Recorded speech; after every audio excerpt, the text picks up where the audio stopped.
Roxo Media House. Okay, so this one right here is mine. Who?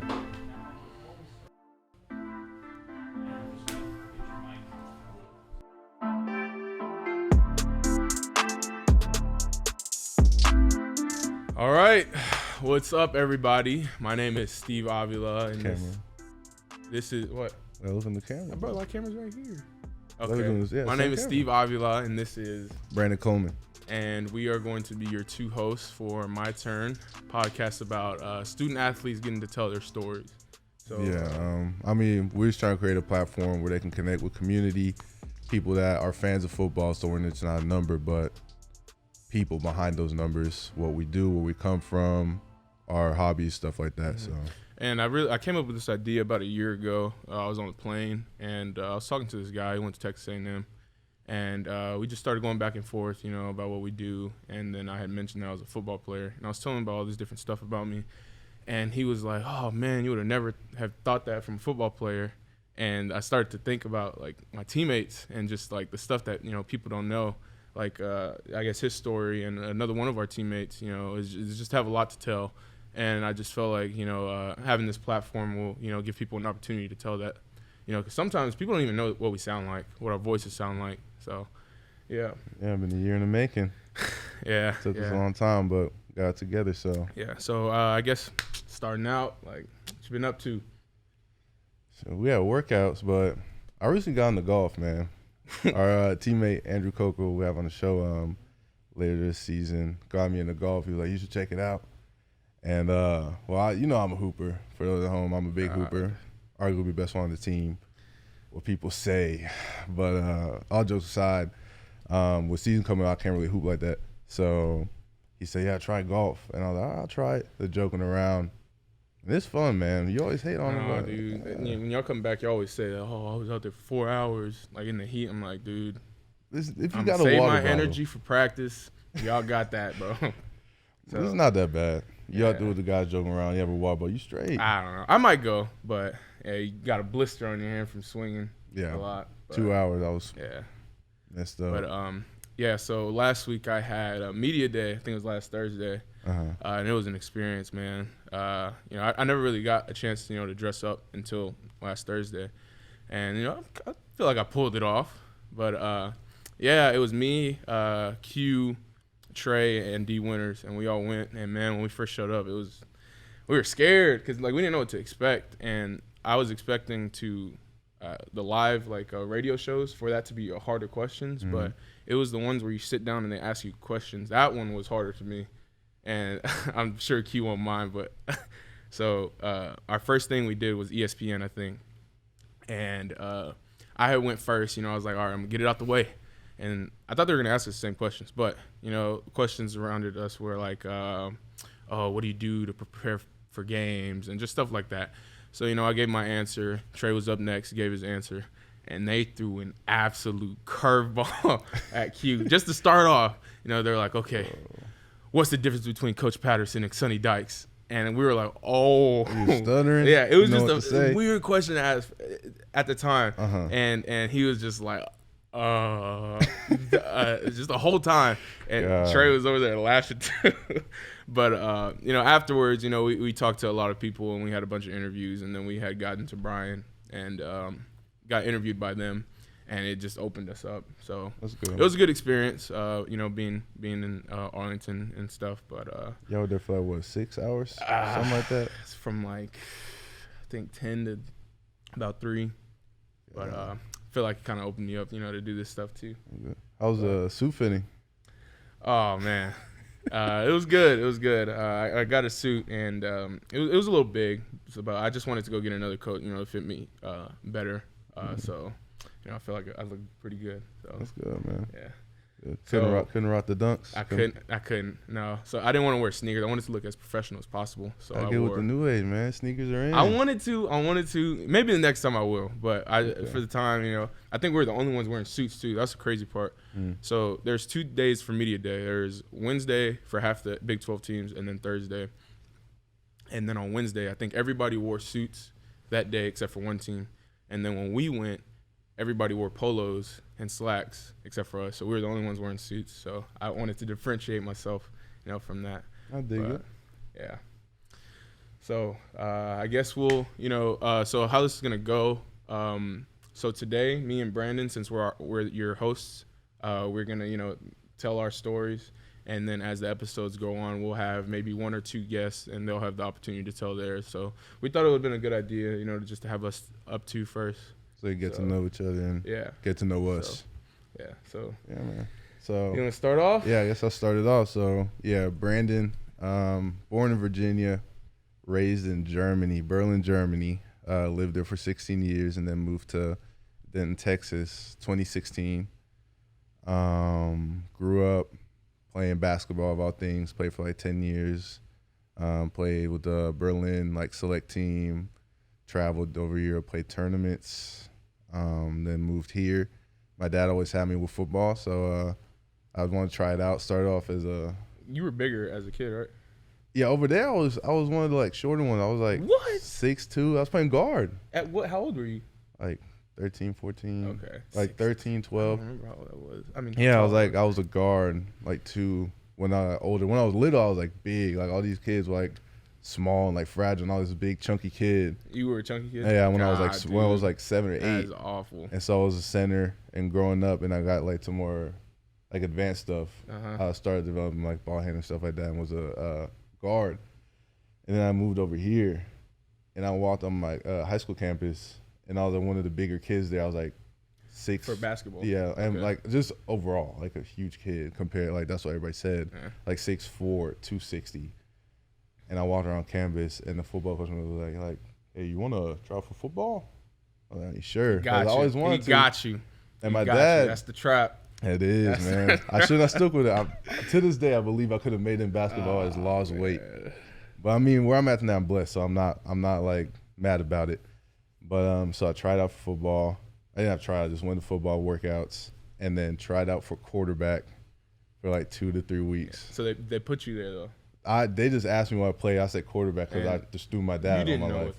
You didn't know anything. I didn't know anything about football. I know what a down was. I know what a first down is. Dude. I just kind of walked out on the field. I was see what's happening. So I walked out there first practice, and quarterbacks go throw routes. I didn't know where to throw, what a route is called. I didn't know what a slant was, what a fade was, what a post was. Dude, that is the worst. So thing. I was just there when they're on the knee tossing. I was just tossing the balls for 2 to 3 weeks, and the coaches were watching me. I was having a good time. I wasn't doing anything. I was just learning. Were you making your? I was nervous. No, I wasn't throwing. I didn't throw one pass in those 3 weeks. Not one. What were you doing? I was just tossing the ball to the quarterback so they could throw. How are you on the team and a ball boy, bro? I didn't know. So yeah, by week 3, I was walking back to the field house, and coach walks up next to me. He's like, "Yeah, I think we're gonna try you on the D line." And so I switched to D line the next day, and I did all right because I was 6'4". I had to play JV first, so I played JV my first year because when you transfer, you have to play JV. This is your freshman year. My junior year, so I transferred into my junior year. So I played JV. All the centers in our not conference, but what do you mean? The district are 5'10", 5'9", and I'm 6'4", running through them, and I didn't know how to tackle. I get back there and I'm just reaching for him, and I'm not even that. I got maybe 10 tackles my whole when I was there. Wait, so that whole junior year you were playing D-line. And then they switched me my spring, and I switched to O-line. That's when I started playing my senior year that spring. That's kind of where it went from there. Wow. Just to backtrack a little bit, I don't want this to be kind of like an interview thing, but being in Germany, how was that transition from being over there to over here? And especially how old were you? 16? When I moved, I was 15. So how was that transition from being in Germany and then coming over here, being a 16-year-old, I guess? I mean, I'm sure you knew some sort of culture that we had here. But yeah, I mean, I like my grandma. I have basically American family. My dad's from Virginia, so all my family lives over there in that region. So I visited them every couple of years when I could. So I was familiar with American culture and what they're about, sort of. But yeah, when I moved over here, it was a culture shock for sure. Mainly food and transportation. It was over in Berlin. since I was in 4th grade, I took public transportation by myself. Yeah. Like my mom went to work and I just went and traveled. You told me about that earlier, and I just couldn't wrap my head around like here, not in Germany, but like couldn't wrap my head around putting my child on a bus here. I don't know. It's just crazy that you did that because I know that a lot of people are scared to do that over here, but and it's normal. It's normal over there. Mm-hmm. So. Yeah, you see like little kids travel by themselves, like in groups. Usually like friends travel together, but that and like I'm sorry, y'all's food is tragic sometimes. Food, like it's just so greasy. Brandon, stop. I learned to tolerate it, and it's good. But when I first got here, I didn't like it. We went to this place called Little Germany. It's not bad. But I'm telling you right now, this dude gave me some. What was it? It's called applesauce. It's called so. Well, I got. Oh, what he got is so called bad, Leberkäse, and it's basically like the most like close thing to American food I can think of is bologna. Is like a bit like a piece. Leberkäse. There we go. For those who've never heard German. Yeah. So you sear it in the pan, and it's called Kartoffelpuffer. And it's basically like hash browns, but you make it into a patty. And over there, I swear to God, they put like onions into it, and you don't do that. It's supposed to be like not savory thing, but it's kind of like sweet because you put applesauce with it, and it's good. But they put onions, so you ate onions and applesauce. Gross, dude. And I didn't know. But the Leberkäse was good. You said it was good. I think another one of our teammates, Marcus, ordered like a pig head or something. It was a pig shoulder, yeah. Okay, yeah. And what'd you have? Schnitzel, the classic. And it was good. What is it? Fried? It's like Paco crumb, like a pork cutlet or beef cutlet, and then you sear in the pan. God, dude. But yeah. So you came from Germany, played high school ball here. How was your basketball career in high school? Here, like I said, I had to play JV over here too for basketball, so I was cooking them. I was cooking them. And, I mean, it was good because I made a bunch of friends there. Like, some of my closest friends that I know today, Reese and Tristan, for example, like, I still talk to them. We're still, like, really close. I met them in JV, and we still play basketball, like, just pick up. And then my senior year, I played varsity, and it was good, too. We had a bunch of players there with, like, had good understanding and stuff, but he's rolling over this, but he has a gold medal in basketball. He never brings this up, and I don't know why he doesn't do that. It was younger years. Bro, you were 16, bro. Okay. He has a gold medal for, what is it called? The German championship. The German championship for the whole country. He has a gold medal in that. So, and I'm proud to say that I have beaten him in basketball. I had one arm. I was hurt. Time. I beat him 6-0 twice. Never played basketball for the fans at home. I beat him 6-0 in twice. 6th, 7th, and 8th grade. Never touched it again. But yeah. So the last part of this, I guess, how was it coming to TCU and how that process, go? I mean, it was basically like every other recruiting process. I went to JUCO, Trinity Valley, out of high school, and had 1.5 pretty interesting years there. Training wise, it was tough.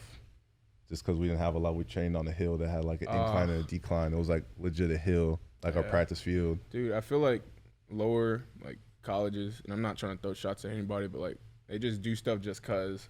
I mean, a lot of times they don't have we didn't have the equipment to do different stuff. When you told me that y'all went out there at 5 a.m. raining, didn't you say something like that?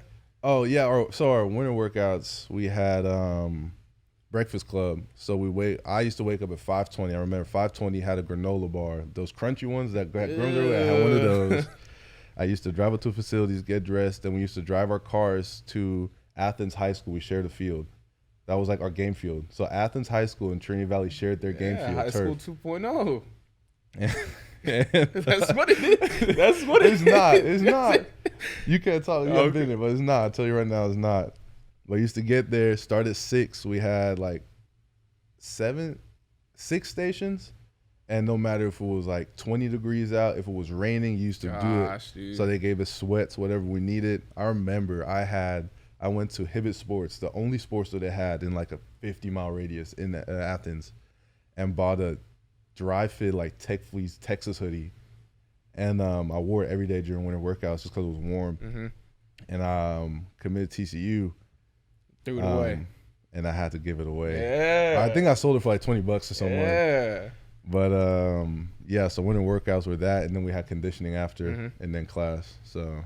And then in turn, who recruited you to come here? It was Coach Thompson. Really? Yeah. Okay. And how did that go? I guess. So we'll fast forward a little bit to you arriving, to TCU. So what was that like? I mean, I kind of already knew just because I went to JUCO. I knew how to be the new guy. Like when I moved from Jeremy over here, it was you're the completely new guy. Yeah, you've kind of been through it a lot. So I'm I just went in and did my work. I didn't even think about that. I didn't really talk. I didn't really talk to nobody. I stayed to myself. I didn't really because I was shy. I was there to do my work, so I do my work. Which is probably why I lost 20 pounds because I was focused. Now I know you and Andrew, and y'all go to food and y'all vacuum it all up. What are we doing? Yeah, I'm a shot. I'm shot. Y'all got me into eating. What are we doing? We'll throwing us under the bus. Yep, we'll talk about with Andrew. He weighs 6 pounds less than me. I hope y'all know. Just let y'all know that right now. We'll get to it. But so after that, you just so it was that. The first spring here was really just me grinding it out by myself. I had a roommate, Al Barlow. He was my roommate. We shared one room. I actually hosted them that December before. When did you get there? January? Yeah. I hosted them, and oh my gosh, I didn't know I think I was a sophomore, and I still kind of didn't know my way around TCU and what was cool places to go and what was where. But the only thing that I remember about these two people that I had, I have a Mustang, and it's very small. He's 6'6", and Al is a bigger dude. And it was the hardest thing to fit them in my car. Didn't you break your seat? You broke my seat. Yes, Al. You did. I was in the back. I tried to pull the seat to go back, and now it's broken. It's still broken. But that's the only thing I remember about having you on there. But I remember that. Yeah. So, So. Yeah, man. So what you been up to other than media day? Nothing much, man. My family, my mom and my stepdad, they took a trip to Florida, and they left me in charge with 2 dogs. And I don't know. It's kind of hard to do that. We're kind of here right now and having workouts and stuff and having to let them out. But nothing much. I'm kind of getting ready for camp. Nutrition is a big thing now for both of us. So just doing that. But so that's about yourself, Mr. South Grand Prairie. All right. Finest. So I guess I'll go now. So my name is I'll tell you why. My name is Steve, but my real name is Esteban, and Esteban is Spanish for Steve. And the reason why I have people call me that is I remember in 9th grade, I had a coach named Coach. Oh my gosh, I just saw him. We saw him at the thing, dude, and I forgot his name. He'd be so mad. Oh yeah. Remember I dapped him up. I'll get back to it, but he was my D-line coach at the time. And he's from Mississippi, and he has a thick accent. And he just looked at me one day. He's like, man, I can't say that name. I'm going to just call you Steve. And it just stuck. And everybody just started calling me that one by one. So it worked out. Yeah, it did. But, coming here, a lot of people didn't even know how to say Esteban. So I was like, all right, man, just call me Steve. And I got my oil changed the other day. And I told him my name, and he gave me the receipt back. And it spelled Estimo. So it was like Estimo. So I was like, yeah, I'm just say Steve next time. So that was a struggle around that. But yeah, so I was born in Arlington, and I kind of stayed in the area, my whole life, as long as I can remember. My father he still lives in Cedar Hill, and then my mother, we kind of moved around off of I-20 a lot, and I have 7 siblings. It's a lot, But I really got into football around age 8. I played at a youth league in Grand Prairie. We were the Ravens, and I guess that was my first, time actually playing football. Growing up, I really wasn't I'm not saying I was into it, but it really wasn't around me at the time. Because some people their fathers are like, oh my gosh, Sunday night, woo! Yeah. I didn't really have that. The only reason why I honestly started playing was because of my brother and my cousin. They played at Euless Trinity. I think it's north of here. And they were really good at the time. And I remember just going to their games all the time, man. And it was just a fun experience. And those two are mostly the reason why I'm playing right now. But yeah, I played the youth league, and then I played another youth league in Cedar Hill, and I had lived with my dad at the time, and then I had went to schools around there. Being in Cedar Hill, bro, will humble you. I'm sorry, it will humble you. That?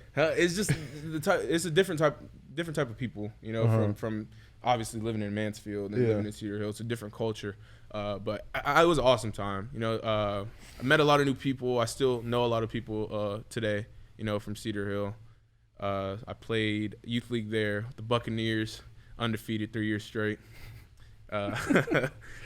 I think I played D-line there too. So, and then we get into middle school, played at Ronald Reagan Middle School in Grand Prairie. And I was so bad. It was awful. I didn't even see like football as a part of my life, honestly, at the time. I really found a love for basketball, even though I wasn't really like good at it. Like I kept up with the NBA and who was doing this and that. It was crazy. But basketball was really what I liked to do or watch at the time. And then I would say around probably 9th grade is when I actually started, taking football seriously. 9th grade again, I played D-line. And then we had a practice one morning during fall camp, and my mom was late. She dropped me off late. Oh, yeah. So he brought me into the – yep. I didn't even practice that day, and I couldn't even be like, oh, it was my mom's fault. You didn't walk out?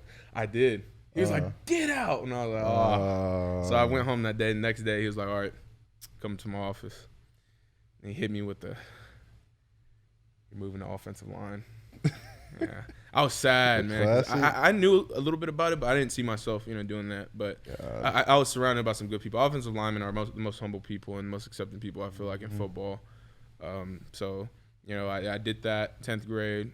I played tackle my whole year of high school football. And, being a senior, I was getting recruited, by all these different schools. I knew I wanted to stay in Texas. So, TCU, honestly, I didn't know anything about colleges. I had to learn that from my friends. Yeah. So, but, I went on a visit to Texas and Baylor. I went to their junior day, and I'm not going to lie, I was expecting an offer. And it was weird because, like, they weren't really, like, treating me, like they invited me or were interested in me. And then I came to TCU, and that's when I felt, like, the family aspect of it. Yeah. And, Coach P offered me on the spot, and it was just an awesome environment, 10 minutes down from the road from my house. And, that's why I chose that school. And it's funny because a lot of people do this afterwards, after I got offered, posted it on Twitter, and then Baylor and Texas called me and were like, man, we love how you play, blah, blah, blah. We want to give you an offer. I was like, dude, I'm sorry. Like, I probably would have considered it, when I was there. But, I think I'm good where I'm at. So, and it happens a lot of the time, where kids will commit to one school and then the other teams will offer them. And decommit and just switch. Yeah. And then I hate that because I know that they'll be utilized, where they were at. And that these teams just want them to try to take them from other schools. Yeah. I mean, that kind of changed the culture, too, to kind of, like, switch past to that. But, like, you hear nowadays a lot of, like, people or coaches tell their kids to just commit somewhere because it kind of sparks that, like, offer snowball effect. So they get what they want.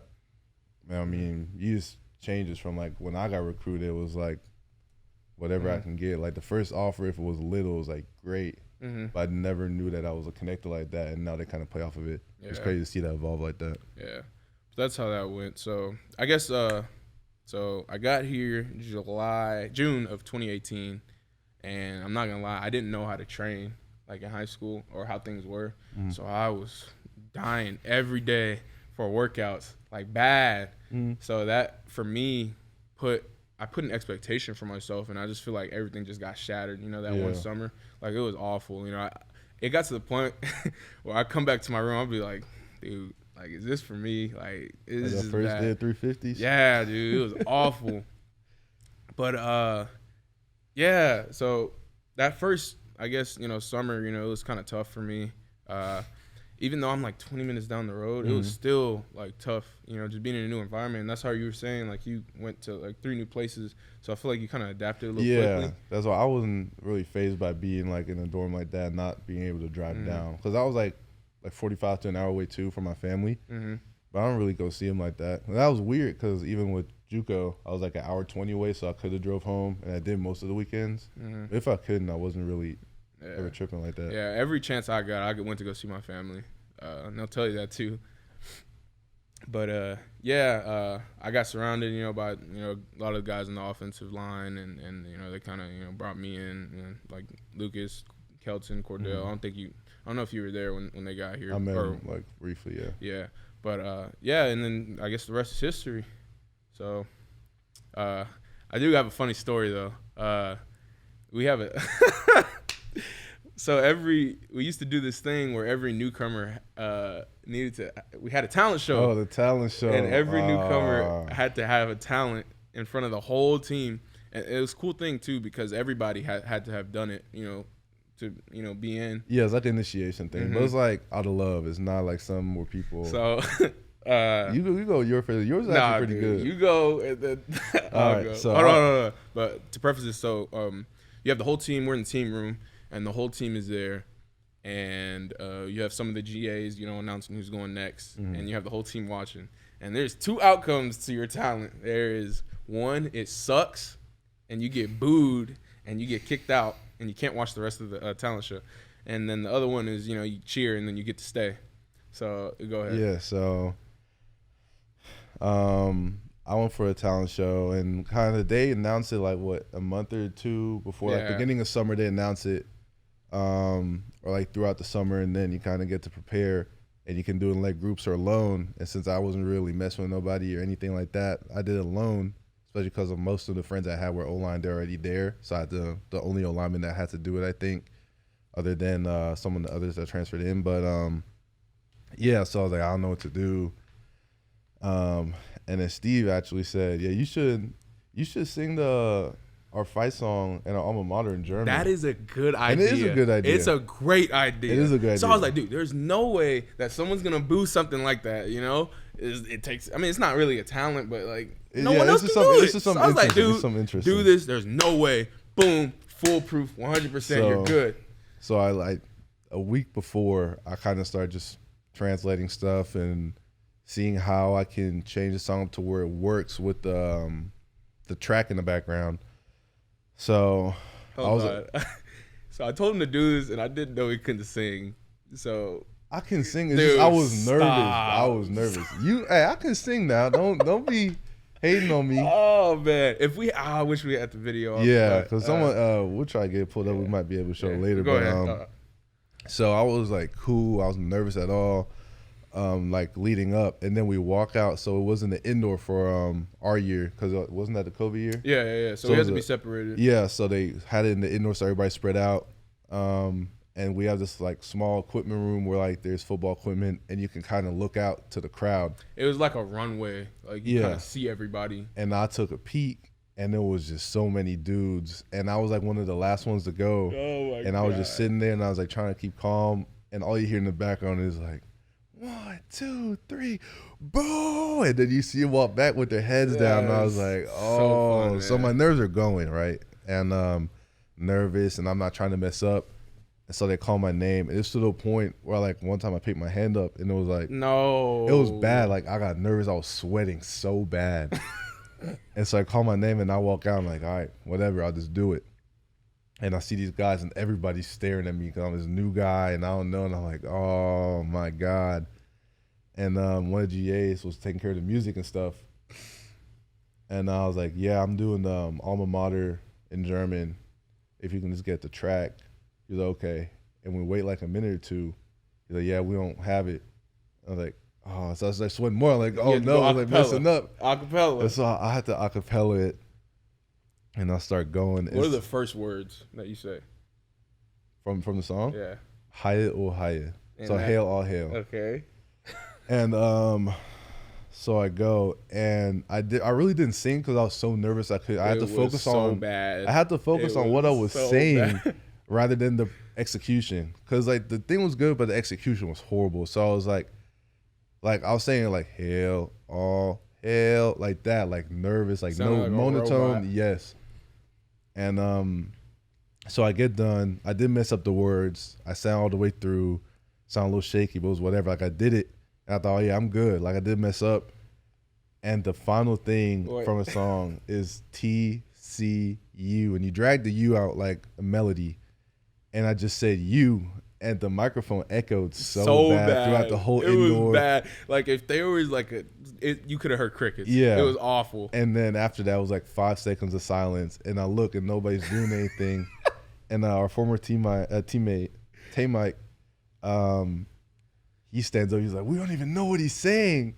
Everybody looks around. They're like, yeah. They go, boo. I was like, oh. Dude, I was so mad. I was mad. I was really so mad at him for like 5 seconds. Bad. I was like, this dude told me that this would be the one. I'm not going to lie.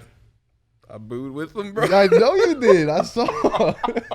You didn't want to get hate on you. So I had to walk back and just sit there. I mean, I did it. I was glad I did it, but I saw the video. It's definitely an experience, you know, especially being a new guy there, you know, to say that someone like everybody has done it, and you know, people that are nervous and just get it out the way. Yeah. But before I get to my story, I want to tell you about the person who we were most impressed with. So Daryl.